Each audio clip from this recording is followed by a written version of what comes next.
கர்த்தருக்கு ஸ்தோத்திரம். இன்னொரு செய்தியை பார்க்க போகிறோம். மத்தேயு சுவிசேஷம் 10ஆம் அதிகாரம்.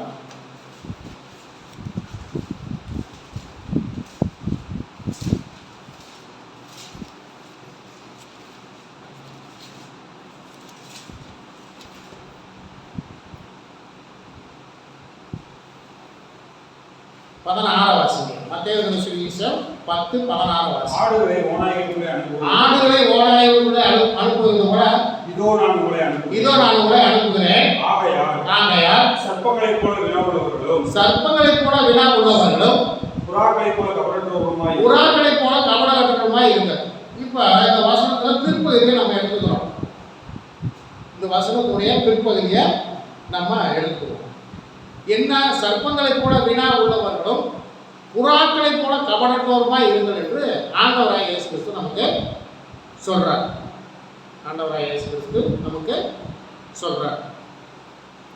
என்ன வேதத்தை நீங்க சொல்லணும்? என்ன சர்ப்பங்களை போல வினா உள்ளவர்களா இருக்கணும்? ஆண்டவர் சொல்லிட்டாங்க. அப்ப இந்த வேதத்துக்கான ஆதாரம் இருக்கணும்ல? இருக்கு. சரி, அது தந்திரமாவும் பேசுறது ரைட்டு. அது எப்படியாமா சர்ப்பங்களை போல வினா உள்ளவர்கள். இந்த வினா கேள்வி வருது. வினானா என்னது? கேள்வி. நீங்க இந்த கேட்குற கேள்வி இப்போ சத்திய சொல்லப்படுது. இவங்க எங்க போறாங்க? ஆடுகளை ஓனாய்க்கு அனுப்புறது போனா இவங்க ஊழியத்துக்கு அனுப்புறாரு. அப்ப நீங்க ஊழியத்துக்கு போனீங்கன்னா நீங்க போய் அவங்கள்ட்ட மாட்டிக்க கூடாது. வார்த்தையில நீங்க போய் அவங்கள்ட்ட மாட்டிக்க கூடாது. நீங்க அவங்கள்ட்ட கேட்குற கேள்வியும் நீங்க சொல்ற பதிலும் அவங்கள திருப்திப்படுத்துறதாக இருக்கணும். நீங்க போய் அவங்கள்ட்ட மாட்டிக்க கூடாது. அப்போ நம்முடைய கேள்வி எப்படி இருக்கணுமாமா? சர்ப்பங்களை போல வினா உள்ளவர்களா, கேள்வி கேட்கிறவர்களா நீங்க இருக்கணும். புரிஞ்சுட்டீங்களா? சரி, புறாக்களை போல கபடற்றவர்களா இருக்கு. இப்ப ஆதியாகமத்தின் புஸ்தகம் 4ஆம் அதிகாரம்.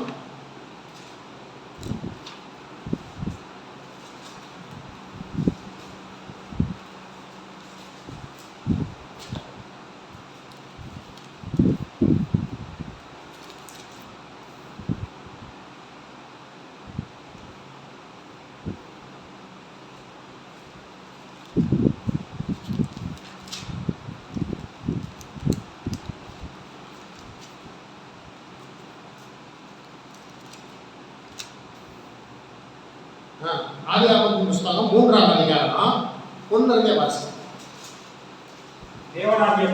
தேவனாகிய கர்த்தர் உண்டாக்கின சகல காட்டு ஜீவன்களை பார்க்கிலும் சர்ப்பமானது தந்திரமுள்ளதாய் இருந்தது.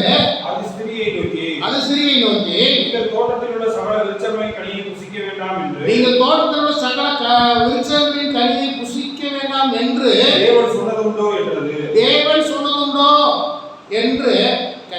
இப்போ இங்க இதை சர்ப்பம் போய் ஸ்திரீக்கு என்ன கேட்டது? இந்த தோட்டத்தில் உள்ள கனியெல்லாம் எல்லாத்தையும் புசிக்கலாமா? நீங்கள் தோட்டத்தில் உள்ள சகல விருட்சங்களின் கனியை புசிக்க வேண்டாம் என்று தேவன் சொன்னது உண்டோ அப்படின்னு கேள்வி கேட்குது.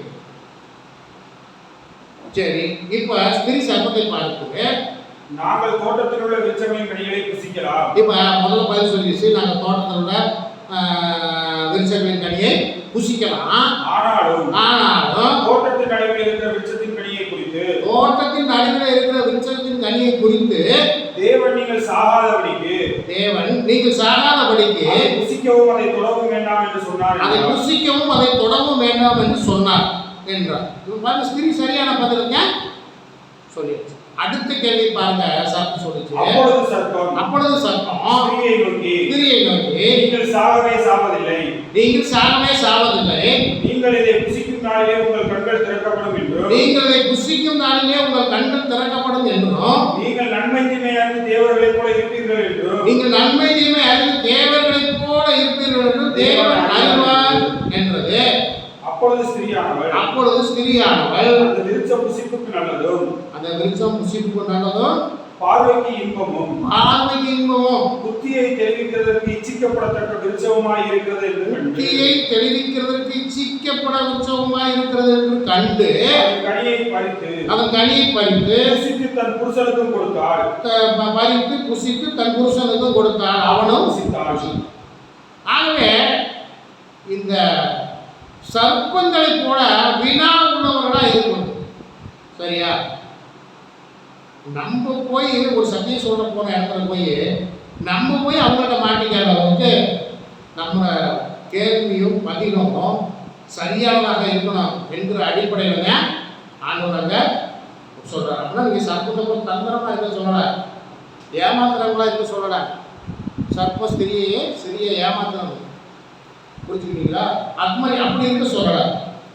சொல்றது என்ன அப்படின்னு கேட்டீங்கன்னா, சர்ப்பங்களை கூட வினா உள்ளவர்கள். நீங்க கேட்கக்கூடிய கேள்வி, அவங்களுக்கு நீங்க சொல்லக்கூடிய பதில், அவங்கள்ட்ட நீங்க மாட்டிக்காதவங்களுக்கு இருக்கணும். அப்படி இருக்கணும். நம்ம என்ன பண்ணணும்? அப்புறம் வேதனை வாசிக்கணும். ஆண்டவரே உங்களுக்குள்ள இருக்கணும். ஏன்னா அங்கே பேசுகிறவர் நீங்கள் அல்ல, பரிசுத்த ஆவியானவருக்குள்ள இருந்து பேசுவோம். ஆகவே இந்த காரியத்தில் தெளிவா இருக்கு. சரி, இது சர்ப்பத்தை குறிச்சு. சரி, அப்புறம் புறாக்களை போல கபடற்றவரா இருக்கு. என்ன புறா கபடம் இல்லாம இருக்கு? அதுக்கு வேதாகமத்தில் ஏதாவது பதில் இருக்கிறதா? சொல்லுங்க. புறாக்களை போல கபடற்றவர்களா இருக்கு. கபடம்னா என்ன இருக்கு? கபடம்னா என்ன இருக்கு? கள்ள கபடம் இல்லாம இருக்கிறது. சரி, அப்படி புறா எங்க இருந்துச்சு? சொல்லுங்க. வேதாகமத்தில் இருக்கு, சொல்லுங்க. சரி, நோவா பேழையில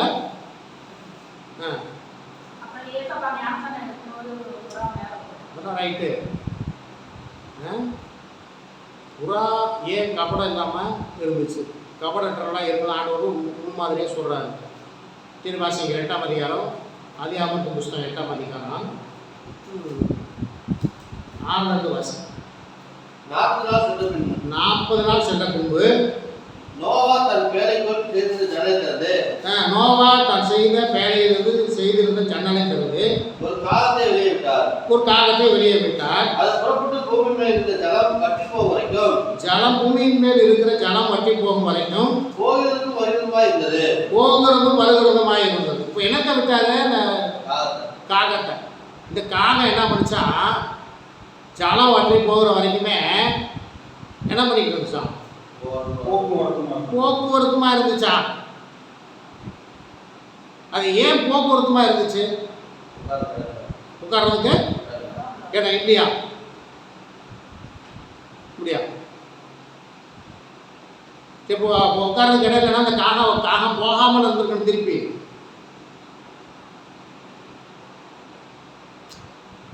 காகம் அங்கே உட்கார்றதுக்கு இடம் இல்லைன்னா இது போகாமல் இருந்திருக்கணும்.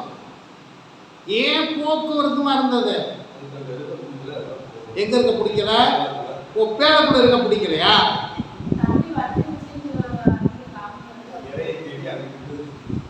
எப்படி? சரி, இப்போ தண்ணியினால அந்த பூமியை கர்த்தர் அழித்தார். தண்ணியினால அந்த பூமியை கர்த்தர் அழித்தார். அழிக்கும் போது என்ன நடந்திருக்கும்? ஜனங்களாம் செத்துருப்பாங்க. சரி, ஜனங்களாம் செத்தா என்ன நடந்திருக்கும்? தண்ணியில் பிணம்லாம் மிதந்திருக்கும். அப்போ காக்கா என்ன செய்கிறது? காலையில் போகிறது, நல்லா உட்காந்து தின்னுட்டு சாயந்தரம் திரும்பி வந்துடுறது. இதுதான் போக்குவரத்துமாக இருந்தாங்க. இந்த போக்குவரத்துமாக இருக்கிற வேலையே இருக்கக்கூடாது. போக்குவரத்துமாக இருக்கிற வேலையை இருக்கக்கூடாது. கர்த்தருக்குள்ளே இருக்கிறது, அப்புறம் எங்கேயும் இருக்கிறது, உலக வாழ்க்கைக்குள்ளே இருக்கிறது. கர்த்தருக்குள்ளே இருக்கிறது, அப்புறம் உலக வாழ்க்கையிலையும் இருக்கிறது. இருக்கிறாங்களா இல்லையா? இருக்கிறாங்க. அப்படி இருக்கக்கூடாது. புரிஞ்சுக்கிட்டீங்களா? இந்த காகத்தை போல இருக்கக்கூடாது. அடுத்து வாசிங்க. பின்பு பின்பு பூமி மேல் ஜலம் துறந்து போயிற்றோ என்று அறியும்படி ஒரு புறாவை தன்னிடத்தில் வெளியே விட்டார். ஒரு புறாவை விட்டார். சரி, பூமியின் மேல் எங்கும் ஜலம் இருந்தபடியா அந்த புறா தன் உள்ளங்கால் வைத்து இதைப்பற இடம் காணாமல் திரும்பி பேழையிலே அவனிடத்தில் வந்தது. அவன் தன் கையை நீட்டி அதை பிடித்து தன்னிடமாக பேழைக்குள் சேர்த்துக் கொண்டார். இப்ப பாருங்க, புறா போச்சு. புறா கால் வைக்கிறதுக்கு இடம் இல்லை, அதனால திரும்பி வந்துருச்சு. காக்காவுக்கு இடம் இருந்து கால் வைக்கிறதுக்கு இடம் இருந்தது, புறாவுக்கு இல்லாமல் போயிடுச்சா? காக்காவுக்கு கால் வைக்கிறதுக்கு இடம் இருந்துச்சு, அது போக்குவரத்துமா இருந்துச்சு. இப்போ புறா போயிட்டு கால் வைக்கிறதுக்கு இடம் இல்லையா, திரும்பி வந்துருச்சா? ஏன் அதுக்கு ஏன் இடம் இல்லையா? காக்கா வந்து எப்பவும் அசுத்தமானது மேலே போய் உட்காரவே உட்காருவது. சாரி பண்ணிக்கணும். புறா வந்து எப்பவுமே அசுத்தமானது மேலே போய் உட்காரவே. இப்போ பாருங்க, கால் வைக்கிறதுக்காக இடம் இல்லை, அதனால திரும்பி வேலைக்கே வந்துருச்சு. அப்போ கீழே பின்னும் 7 நாள் பொறுத்து மறுபடியும் புறாவை பேழையிலிருந்து வெளியே விட்டார். அந்த புறா சாயங்காலத்தில் அவனுக்கு வந்து சேர்ந்தது. இதோ அது கொத்தி கொண்டு வந்த ஒரு ஒலிவ மரத்தின் இலை அது வாயிலே இருந்தது. அதனாலே நோவா பூமியின் மேல் ஜலம் குறைந்து போயிற்று என்று அறிந்தார். இன்னும் பாருங்க, இப்ப இந்த புறாவுக்கு கால் வைக்கிறதுக்கு இடம் கிடைச்சிச்சு. எது மேல? மரத்து மேல, அதுக்கு ஒலிவ மரத்தின் மேல கால் வைக்கிறதுக்கு இடம் கிடைச்சிச்சு. அதனால பகல்லாம் அங்கே இருந்துட்டு சாயந்தரமா மறுபடியும் வந்துச்சு. சரி, கீழே இன்னும் 7 நாள் பொறுத்து அவர் புறாவை வெளியே விட்டார். அது அவரிடத்துக்கு திரும்பி வரவில்லை. இப்ப புறா திரும்பி வரல சொன்னா நோவா முடிவு பண்ணாரு, சனம் வத்தி போயிருக்கு. அப்ப இந்த புறாவை போல நம்ம கபடற்றவர்களா இருக்கணும். நம்ம கபடு நமக்குள்ள இருந்துச்சுன்னா காகத்தை போலதான் இருப்போம். கபடு நமக்குள்ள இருந்துச்சுன்னா காகத்தை போல இருப்போம். கபடு நமக்குள்ள இல்லைன்னா புறாவை போல இருக்கும். இப்போ இன்னைக்கு போயிட்டு மீன் ஒரு 2 கிலோ வாங்கி நல்லா மசாலா தடவி உங்கள் மாடியில் கொண்டு போய் நல்லா கொஞ்ச நேரம் காய பண்ணி வச்சுட்டு வந்தீங்கன்னாங்க, வச்சுட்டு கீழே வந்துட்டீங்கன்னா அந்த மீன் என்ன ஆகும்? காகம் திருடிட்டு போயிடும். சரி, புறா வந்து திருடுமா? திருடவே திருடாது, திங்கும். புரிஞ்சுங்களா? ஆகவே எங்க ஆண்டவர் சொல்றாருன்னா, சர்ப்பங்களை போல வினா உள்ளவர்களா இருக்க, புறாவை போல கபடற்றவர்களா இருக்க. புறா வந்து அசிங்கமான இடத்துல உட்காரவே உட்காரும். எங்கேயாவது தானியம் சிந்தி கிடச்சுன்னா திங்கும். தானியம் மெயினாக தானியம் தான் திங்கும். தானியம் சிந்திக்கிறதா திங்கும். இப்போ திருட்டுத்தனமான வேலையெல்லாம் செய்யவே செய்யாது. அதாவது கபடு நமக்குள்ள கபடுத்தனம், அதாவது கள்ளம் கபடு நமக்குள்ள இருக்கக்கூடாது. புறா அப்படிதான் இருக்கும். அதனால பரிசுத்த ஆவியானவரை யாருக்கு ஒப்புடுறாரு? புறாவுக்கு ஒப்புடுறாரு. ஆகவே கர்த்தருடைய பிள்ளைகளை, நீங்க புறாவை போல நீங்க கபடற்றவர்களா இருக்கணும். இதைத்தான் ஆண்டவராகிய இயேசு கிறிஸ்து அங்கே வலியுறுத்தி மத்தேயு சுவிசேஷம் 10:16 நமக்கு வலியுறுத்தி சொல்லுகிறார். ஆகவே சர்ப்பங்களை போல வினாவுள்ளவர்களா இருங்க, புறாக்களை போல கபடற்றவர்களா இருங்க. கர்த்தர் நம்ம இந்த காரியங்களை ஆசீர்வதிப்பார். இதை கேட்குற ஜனமும் இந்த காணொலி மூலமாக பார்க்கிறவர்களும் இதை பிடிச்சிருந்தா லைக் பண்ணுங்க, ஷேர் பண்ணுங்க, உங்கள் கருத்துக்களை தெரிவிங்க. கர்த்தர் நம்ம இந்த காரியங்களை ஆசீர்வதிப்பாராக. கர்த்தர் ஸ்தோத்திரம். கர்த்தருடைய சமூகத்தை நம்மை தாழ்த்தி நாம் ஜெபிப்போம். கர்த்தர் நம்மை ஆசீர்வதிப்பார். இந்த 2 செய்தியுமே உங்களுக்கு பிரயோஜனமாக இருக்கும் என்று நான் விசுவாசிக்கிறேன். எனக்கு நான் படித்தேன், நான் அந்த செய்தியாக எடுத்தேன், எனக்கு பிரயோஜனமாக இருந்தது, உங்களுக்கும் பிரயோஜனமாக இருக்கும் என்று நான் விசுவாசிக்கிறேன். கர்த்தர் உங்களை ஆசீர்வதிப்பார். அன்பின் பரலோக பிதாவே, இந்த வேலைக்கு நன்றி. இந்த நாளில் கூட கர்த்தாவே ஸ்தோத்திரம் ஆண்டவரே. ஆண்டவரே, இந்த காலை வேளையிலே உங்கள் சமூகத்தில் நாங்கள் கூடி வரவும், உங்களை துதிக்கவும், உங்களை ஆராதிக்கவும், உங்களை பாடி மகிழவும், ஆண்டவரே ஸ்தோத்திரம் ஆண்டவரே, உங்கள் சத்திய வார்த்தைகளை கேட்கவும் பேசப்படிங்க எங்களுக்கு உதவி செஞ்சீங்க. தகப்பனே ஸ்தோத்திரம் ஸ்தோத்திரம் கேட்டாவே. அதை போல கர்த்தாவே ஸ்தோத்திரம் ஆண்டவரே, இந்த நாளில் 2 செய்தியை பார்த்தோம். ஆண்டவரே, முதல் செய்தியில நாங்கள் பகலுக்கு உரியவர்களாய் வெளிச்சத்தின் பிள்ளைகளாய் இருக்க வேண்டும் என்று நீங்கள் இந்த காலவெளியில் எங்களோடு பேசியிருக்கீங்க. நாங்கள் ஆண்டவரே சத்தியத்தை அறிந்து கொண்டு அதை மேய்ந்து அதை உட்கொண்டு ஆண்டவரே உடைய சத்திய வெளிச்சத்திலே நாங்கள் நடக்க எங்களுக்கு பகலுக்குரியவர்களாக எங்களை வழிநடத்தி உங்கள் ராஜ்யத்தில் இதை சேர்த்துக்கொள்ளுங்க. 2வது செய்தி, நாங்கள் ஆண்டவரே புறாக்களை போல கபடற்றவர்களாய் இருக்க எங்களுக்கு உதவி செய்யுங்க. ஆண்டவரே, கேட்ட உங்கள் மக்கள் ஒவ்வொருவரையும் ஆசீர்வதிங்க. ஆண்டவரே, இந்த காணொலி மூலம் ஆண்டவரே இந்த செய்தியை பார்த்து இருக்கிற மக்களை கத்தர் ஆசீர்வதிங்க. ஆண்டவரே ஸ்தோத்திரம். ஜோசுவா கடன் சென்டர் என்கிற அந்த யூடியூப் சேனலையும் கர்த்தர் எங்களுக்கு ஆசீர்வதிக்க வேண்டுமாய் ஆண்டவரே இயேசு கிறிஸ்துவின் நாமத்தினால ஜெபிக்கிறோம். வந்திருக்க உங்களுடைய பிள்ளைகள் ஒவ்வொருவரையும் ஆண்டவரே ஸ்தோத்திரம். நீங்கள் உங்கள் பரிசுத்தாய் வல்லமையினாலும் ஒரு சத்திய வார்த்தையினால் இடம் கட்டுங்க. பிள்ளைகளுக்கு அடிக்கடி பலவீனங்கள் ஏற்பட்டு கொண்டே இருக்கிறது. பலவீனங்களை நீக்கி போட்டு உங்கள் பலத்தினால் இடை கட்டி பிள்ளைகள் சமாதானத்தோடு சந்தோஷத்தோடு ஆண்டவரே உங்களுக்கு காணப்பட பிள்ளைகளுடைய தேவைகளை கற்க சொன்னீங்க. உங்களுடைய பிள்ளைகளுடைய தேவைகளை நீங்கள் அறிந்திருக்கிறவர். ஆண்டவரே, பிள்ளைகளுடைய தேவைகளை நிறைவாக்கி பிள்ளைகளை விசுவாசத்தில் வளரவும், உங்கள் நிலைத்திருக்கவும், உங்களுக்கு நல்ல கனிகளை கொடுக்கவும், உங்கள் வருகைக்கு ஆயத்தப்படவும் உதவி செய்யுங்க. இயேசு கிறிஸ்துவின் நாமத்தினால ஜெபிக்கிறோம் எங்கள் ஜீவனுள்ள நல்ல பிதாவே. ஆமென். என் ஆத்துமாவே கர்த்தரை ஸ்தோத்திரி, என் முழு உலக பரிசுத்தநாமத்தை ஸ்தோத்திரி. என் ஆத்மாவே கர்த்தரை ஸ்தோத்திரி, கர்த்தர் செய்த சகல உபகாரங்களையும் மறவாதே. ஆமென்.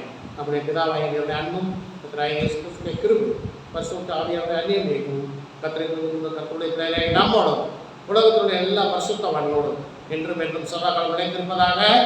ஆமென். அல்லேலூயா, அல்லேலூயா, அல்லேலூயா, அல்லேலூயா, அல்லேலூயா. அல்லேலூயா. கர்த்தர் நம்ம நிறைவே ஆசீர்வதிப்பாராக.